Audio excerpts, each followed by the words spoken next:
Como les decía, hay muchas feministas, hay muchas personas que son pro aborto, que dicen, no, más o menos como que se hacen la burla de la iglesia diciendo que la única razón por la que la iglesia no quiere o está en contra del aborto es porque le tiene miedo al aborto. Ahora, vi una publicación interesante esta semana que fue publicada por la cantante Vero Pérez, que muchos de ustedes la conocen. Por si acaso, este no es un ataque personal hacia Vero Pérez. Yo la admiro como artista boliviana, sé que es muy buena, he ido a varios de sus conciertos, en especial con Efecto Mandarina. Y es muy buen artista y todo eso, así que este no es un ataque personal hacia Vero Pérez, pero vi una publicación interesante que ella publicó en su página acerca de este tema de la niña de Yapacaní, y todo este tema de que se aborta, si no aborta y qué está haciendo la iglesia y todo eso, y se los voy a mostrar en pantalla. Su publicación dice lo siguiente, y lo estoy diciendo públicamente porque bueno, la publicación está en Facebook y de hecho es pública, así que cualquiera la puede encontrar ahí. Dice: las niñas son niñas, no madres. Les estaba comentando un poco este movimiento, no sé si es exactamente un movimiento que dice niñas, no madres. Basta de obligar mujeres bajo el manto de ficciones que solo son control en el fondo. O sea, no sé exactamente qué es lo que quiere decir, me imagino que se está refiriendo a que la iglesia quiere obligar a esta niña a tener el bebé. De hecho, eso es lo que está diciendo también Nadia Cruz, la defensora del pueblo, que se le está intentando forzar. Ya hemos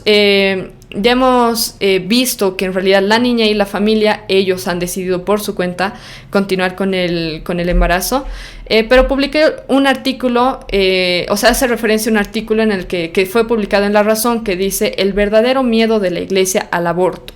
Y de hecho lo vamos a leer ahora mismo y lo vamos a desglosar un poco para ver cuáles son los argumentos que están utilizando las personas que son pro aborto, personas que son feministas. Yo sé que Vero Pérez es feminista, pero este tipo de argumentos que son un poco, no sé, hay que analizarlos desde un punto de vista más objetivo, y es por eso que vamos a leer el artículo hoy, que fue publicado en La Razón, de hecho hace años, pero bueno, Vero Pérez lo utilizó para hablar para pronunciarse en cuanto a este tema de la niña.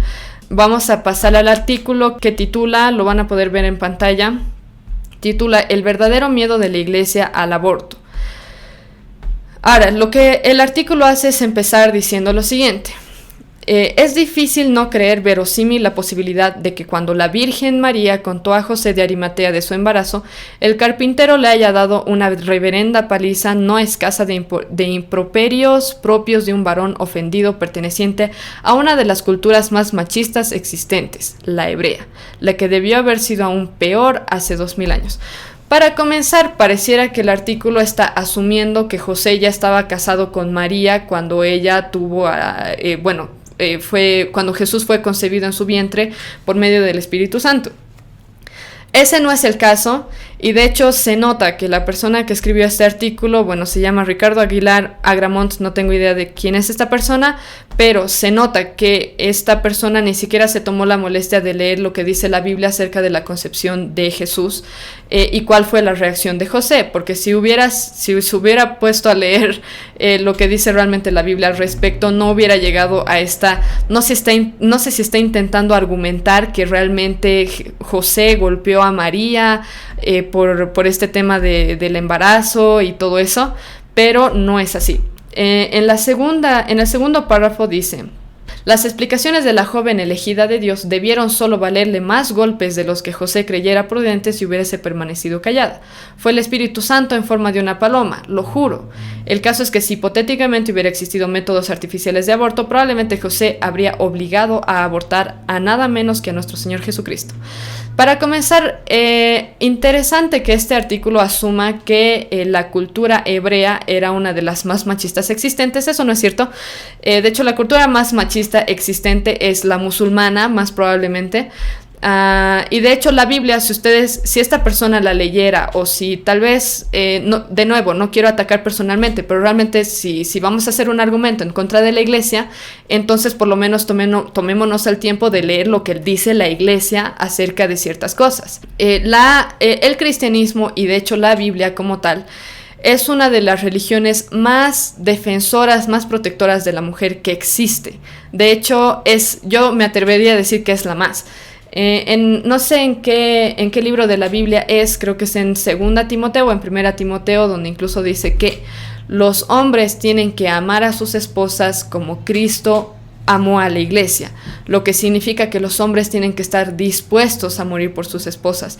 Y de hecho constantemente, tanto en el Antiguo como en el Nuevo Testamento, se habla de que Dios manda al pueblo judío, manda a los israelitas a que ellos cuiden de los que son más débiles, de que cuiden de las viudas, cuiden de los huérfanos. Dice que los hombres deben tratar a las mujeres como un vaso frágil, porque las mujeres son más frágiles, las mujeres son más débiles, incluso emocionalmente son diferentes a los varones. Así que, bueno, de una ya tenemos bastantes afirmaciones que tiene este artículo que no son ciertas, y de hecho vamos a leer lo que dice la Biblia en Mateo, que es donde se describe el nacimiento la concepción milagrosa de Jesús. Porque ya que este artículo lo que quiere decir es que básicamente José golpeó a María porque se embarazó y porque no le creyó lo que le estaba diciendo. Vamos a ver realmente lo que dice la Biblia acerca de cuál fue la reacción de José. Nos vamos a ir a Mateo. De hecho, los que tienen sus Biblias pueden abrir sus Biblias y ir ustedes mismos para que vean qué es lo que dice realmente y no lo tomen solamente de mi boca. En Mateo 1, versículo 18 al 25 dice lo siguiente: El nacimiento de Jesucristo fue así. Estando desposada María, su madre, con José, antes que se juntasen, se halló que había concebido del Espíritu Santo. José, su marido, como era justo y no quería infamarla, quiso dejarla secretamente. Por si acaso, cuando dice aquí que José era su marido, en realidad se refiere a que José estaba comprometido con María, en este caso. Y pueden ojalá revisar en el contexto histórico, el contexto cultural, las personas que se atreven a hacer afirmaciones así tan generalizadas sobre la Biblia, sobre lo que dice la Biblia, porque tienen que entenderlo en su contexto, igual que lo que harían con cualquier otro libro. Entienden lo que dice de acuerdo a su contexto histórico, cultural, social y todo eso. Así que en este caso está hablando de que dice, María estaba desposada con José, José su marido, se refiere a que estaba comprometida con José. José, como era justo y no quería infamarla, quiso dejarla secretamente. O sea, en vez de José ir y decir que María se ha metido con alguien o ha sido una fornicaria o lo que sea, él más bien quiere mantenerlo en secreto. Y tomen en cuenta lo siguiente: si alguien era fornicario, si no me equivoco, se castigaba con pena de muerte en esta cultura. Pero José no quiere que le pase algo así a María, así que en vez de decirlo a los cuatro vientos y decir que a María ha pecado contra Dios, ha pecado contra él y todo eso, él decide, para no infamarla y para no acarrearle problemas a ella, decide dejarla secretamente. No dice nada acerca de que la golpea, ni de que reacciona mal, ni nada por el estilo. Después continúa diciendo lo siguiente: y pensando él en esto, he aquí un ángel del Señor le apareció en sueños y le dijo: José, hijo de David, no temas recibir a María tu mujer, porque lo que en ella es engendrado del Espíritu Santo es, y dará a luz un hijo y llamará su nombre Jesús, porque él salvará a su pueblo de sus pecados. Todo esto aconteció para que se cumpliese lo dicho por el Señor por medio del profeta, cuando dijo: He aquí una virgen concebirá y dará a luz un hijo, y llamarás a su nombre Emmanuel, que traducido es Dios con nosotros. Y aquí viene la parte donde habla más de José. ¿Y cuál fue su reacción? Y despertando José del sueño, hizo como el ángel del Señor le había mandado y recibió a su mujer, pero no la conoció hasta que dio a luz a su hijo primogénito y le puso por nombre Jesús. Y después, de hecho, tuvieron más hijos, eso es lo que dice la Biblia. Pero en ningún punto dice que José la trató mal, la golpeó, la infamó, nada. Más bien dice lo contrario: José quiso proteger la reputación de María, por tanto decidió dejarla secretamente. Vino un ángel en sueños y le dijo que María sí tenía a Jesús en su vientre y había sido concebido por el Espíritu Santo, y José obedientemente se casa con María y después tienen una familia, y él sabe por qué es que y él cree y es fiel al Señor en este sentido. Y bueno, así que lo que dice el artículo realmente es una disparatada. Después continúa diciendo lo siguiente, porque lo que quiere decir este artículo es por qué realmente los cristianos o la iglesia tienen miedo al aborto. Ok, dice lo siguiente. Entonces, se podría pensar que la Iglesia en realidad finge oponerse al aborto bajo argumentos de defensa de la vida y sobre todo del alma del embrión, la cual se condenaría por morir fuera del bautismo y la confesión. Bueno, están hablando específicamente de la Iglesia católica porque la Iglesia cristiana protestante no defiende eso. Siguiendo la hipótesis, tal vez se podría creer que la Iglesia en verdad solo simula esos argumentos en contra del aborto porque en realidad se encuentra esperando muy sinceramente la segunda venida del Salvador Jesucristo y de ser concebido el Hijo a la vieja usanza del Padre. Hoy no existe esposo que tenga la mente tan abierta como la de José de Arimatea. O sea, lo que quieren decir es lo siguiente, que los cristianos, la iglesia tiene miedo al aborto porque creemos que la segunda venida del Señor tal vez podría ser de la misma forma que fue la primera venida del Señor, y si nosotros permitimos que haya aborto, entonces ya no va a venir el Señor Jesucristo. Ok, no, la iglesia no tiene miedo de que el aborto vaya a impedir que se cumplan los planes de Dios. Es más, la Biblia, y este artículo está asumiendo, por eso digo que realmente esta persona que ha escrito este artículo, y lastimosamente personas que lo comparten como si fueran argumentos válidos, esta persona que ha escrito este artículo ni siquiera conoce lo que dice la Biblia acerca de lo que está mencionando. En la Biblia en ningún momento dice que la segunda venida de Cristo va a ser por medio de una concepción o que va a venir como un bebé nuevamente. Pero bueno, para que quede muy claro, vamos a irnos a Apocalipsis 19:11, y de hecho me parece que está en Hechos también, pero no sé exactamente en qué pasaje, así que lo vamos a leer en Apocalipsis, donde dice cómo va a ser la segunda venida de Cristo, y les aseguro que la legalización o no legalización del aborto no va a impedir que Dios cumpla sus planes. En el capítulo 19, versículo 11 en adelante dice lo siguiente: entonces vi el cielo abierto y he aquí un caballo blanco, y el que lo montaba se llamaba Fiel y Verdadero, y con justicia juzga y pelea. Sus ojos eran como llama de fuego, y había en su cabeza muchas diademas, y tenía un nombre escrito que ninguno conocía sino él mismo. Estaba vestido de una ropa teñida en sangre, y su nombre es el Verbo de Dios, es decir, Cristo. Y los ejércitos celestiales vestidos de lino finísimo, blanco y limpio le seguían en caballos blancos. De su boca sale una espada aguda para herir con ellas las naciones, y él las regirá con vara de hierro, y él pisa el lagar del vino del furor y de la ira del Dios Todopoderoso. Y en su vestidura y en su muslo tiene escrito este nombre: Rey de Reyes y Señor de Señores. Es decir, la segunda venida de Cristo va a ser en gloria, no va a ser como en forma de un bebé como fue en su primera venida.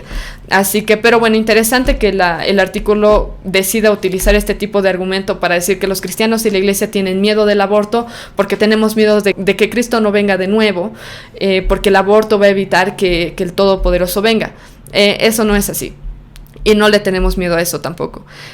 Como cuarto punto, el artículo se hace básicamente, o sea, ustedes lo están viendo ahorita, el artículo se hace la burla básicamente de la forma en la que se relata en la Biblia cómo Cristo vino a la tierra la primera vez, y exponen una gran ignorancia del contexto histórico, el contexto social, el contexto cultural de ese tiempo. Y por otra parte, en este último punto, que es el último que vamos a leer del artículo, dice: así como Coca-Cola tiene en Sudamérica su mayor mercado, la iglesia tiene en esta parte del continente su mayor número de franquicias y sucursales, como si la iglesia fuera un mercado, ¿no? Usando el discurso de la culpa, del no al aborto, del no uso de preservativos, se encubre que sus inversiones podrían verse muy afectadas en caso de que el aborto se despenalice. ¿Qué tipo de inversiones? No explican. Es una acusación generalizada que no tiene fundamento. Pero bueno, eso es lo que dice el artículo. Ahora, les voy a decir la realidad de por qué la iglesia se opone al aborto. De hecho, lo voy a poner así: ¿por qué la iglesia se opone a la matanza de bebés no nacidos? Porque eso es lo que realmente es. Y bueno, primeramente es ¿por qué? Porque Dios es el dador de vida. no nosotros. Dios es el que da la muerte, no nosotros. Como Él da la vida, Él también da la muerte. Nosotros no podemos dar vida, nosotros tampoco podemos dar la muerte. Solo Dios tiene esa potestad y nosotros no somos dioses que están por sobre Dios para poder decidir quién vive y quién muere. Por otro lado, el aborto literalmente es el asesinato de personas inocentes, de bebés no nacidos inocentes. En el Salmo 139 es donde dice que nosotros somos seres humanos desde la concepción. Y de hecho eso es algo que cualquier científico, cualquier embriólogo, cualquier médico les va a decir. Un bebé es un bebé desde la concepción porque ya tiene su set de genes propios que son diferentes al de la madre y todo eso. Pero vamos a leer en Salmo 139 donde habla sobre, donde Dios mismo dice que la vida comienza realmente en la concepción. En el Salmo 139 del 13 al 16 dice lo siguiente: porque tú formaste mis entrañas, tú me hiciste en el vientre de mi madre. Te alabaré porque formidables, maravillosas son tus obras. Estoy maravillado, y mi alma lo sabe muy bien. No fue encubierto de ti mi cuerpo, bien que en oculto fui formado, y entretejido en lo más profundo de la tierra. Mi embrión vieron tus ojos, y en tu libro estaban escritas todas aquellas cosas que fueron luego formadas, sin faltar una de ellas. Eso es lo que dice Salmo 139. Por otro lado, Dios condena el asesinato, condena el matar y aún más el victimizar a seres inocentes. Por eso es que en toda la Biblia, desde el Antiguo Testamento al Nuevo Testamento, dice que debemos cuidar de los que son inocentes, debemos cuidar de los que están en situaciones vulnerables, las viudas, los huérfanos y todo eso. En Deuteronomio 5:17, no sé qué número de mandamiento es, pero creo que es el 6 o el 7, dice: no matarás, porque Dios nos creó, esto no lo dice ahí, estoy parafraseando, pero es porque Dios nos creó a su imagen y semejanza. Nosotros no tenemos la potestad de dar vida, tampoco de quitarla. En Éxodo, incluso leemos cómo la ley penaliza a los que ocasionan abortos en mujeres embarazadas. Nos vamos a ir a Éxodo 21, 22, 25. Y bueno, espero que las feministas que están en contra de la Biblia y que dicen que la Biblia es machista y todo eso, pues vean cómo realmente Dios, desde el principio, desde el Antiguo Testamento, protege a la mujer incluso en estas cosas. En Éxodo 21, 22 al 25 dice lo siguiente: si algunos riñeren e hirieren a mujer embarazada y ésta abortare, pero sin haber muerte, serán penados conforme a lo que les impusiere el marido de la mujer y juzgaren los jueces.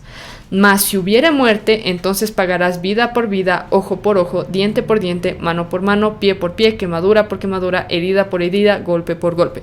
Es decir, cualquier un varón que ocasione muerte, o sea, al herir a una mujer embarazada, tiene pena de muerte. En Deuteronomio 22, del 25 al 27, dice lo siguiente: de nuevo, para las mujeres feministas o para los que les gusta decir que la Biblia es súper machista, dice: si un hombre hallare en el campo a la joven desposada y la forzare, aquel hombre acostándose con ella, morirá solamente el hombre que se acostó con ella, mas a la joven no le harás nada, no hay en ella culpa de muerte, pues como cuando alguno se levanta contra su prójimo y le quita la vida, así es en este caso, porque él halló en el campo, dio voces la joven desposada y no hubo quien la librase. La Biblia literalmente da pena de muerte a los violadores. Y es por eso, en general por todas estas razones, empezando porque Dios es el creador y nosotros no, la iglesia nunca va a estar a favor de la matanza de bebés no nacidos, nunca. Y ¿saben qué? De hecho les animo a todos los que están viendo esto a que dejen de decir aborto, porque el aborto es como una forma bonita de decir matar un bebé no nacido y descuartizarlo dentro del vientre de una madre. Hay otros métodos de abortos, sí, los de pastillas, abortos químicos, abortos quirúrgicos y todo eso, pero cuando ya están ya están bien formados y todo eso, literalmente se tiene que descuartizar al bebé ahí dentro y sacarlo del vientre de una madre. Espero que no me borren este video por estar diciendo la verdad acerca de lo que el aborto es, pero es muy probable que me lo borren en Facebook por si acaso, así que lo pueden ver en YouTube también. Pero no es una opción, porque el aborto literalmente es asesinato y del más cruel. Por lo menos si estás matando a alguien que es adulto, es como que se puede defender, tiene fuerza, no se puede hacer algo, puede gritar. pero un bebé que está en el vientre de su madre no se puede defender. Así que es lo más malvado por parte de las feministas y de cualquiera que sea pro aborto o pro matanza de bebés no nacidos, el querer matar a un ser inocente que no puede quejarse, que no puede decir nada. Así que primeramente la iglesia está en contra de la matanza de bebés no nacidos porque va en contra de la ley de Dios, porque va en contra del carácter de Dios. Y segundo, y lo hemos visto durante este episodio, porque las consecuencias por las que pasan las mujeres que se hacen abortos quirúrgicos, abortos químicos, son terribles. Y hemos leído toda una lista. Si quieren pueden retroceder el video y volver a ver cuáles son las consecuencias que sufren las mujeres después de realizarse un aborto. Literalmente es arruinar 2 vidas. O sea, asesinar a alguien y arruinar la vida de una mujer. Por más que las feministas y por más que las personas que son pro aborto no quieran aceptarlo, esas son cosas médicas, son cosas científicas, son estadísticas que ustedes pueden encontrar también si les interesara ver un poco de la realidad de qué es lo que pasa a una mujer cuando pasa por un aborto. Les pondría incluso aquí imágenes para que vean cómo realmente se ve un aborto y cómo terminan los bebés y cómo incluso clínicas abortivas como la de Planned Parenthood literalmente negocian con los cuerpos de los fetos abortados. Pero no lo voy a hacer porque me van a borrar el video. De todos modos lo pueden encontrar en páginas como Abolish Abortion. Es una página de una organización estadounidense, si no me equivoco, donde sí tienen algunas imágenes y recursos para mostrarles lo que realmente es la matanza de bebés no nacidos. Ahora, la Biblia, como lo hemos mostrado, lidia de forma muy severa con los violadores y con cualquiera que se atreve a levantar la mano en contra de los que son inocentes, en específico en este tipo de abuso que es sexual. La iglesia, y por eso quería analizar un poco este artículo con ustedes, este artículo publicado en La Razón.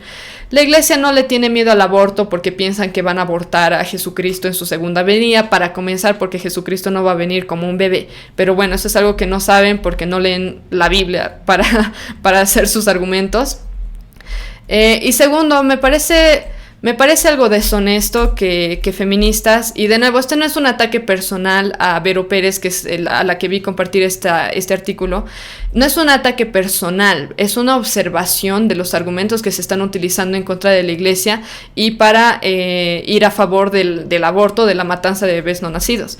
Pero este tipo de artículos que no tienen argumentos, no tienen fundamento, no toman en cuenta contexto histórico, contexto cultural, contexto social, no toman en cuenta nada, no toman en cuenta las secciones de la Biblia donde se protege a la mujer, como les he leído algunos, son argumentos muy vagos que no se deben tomar en cuenta.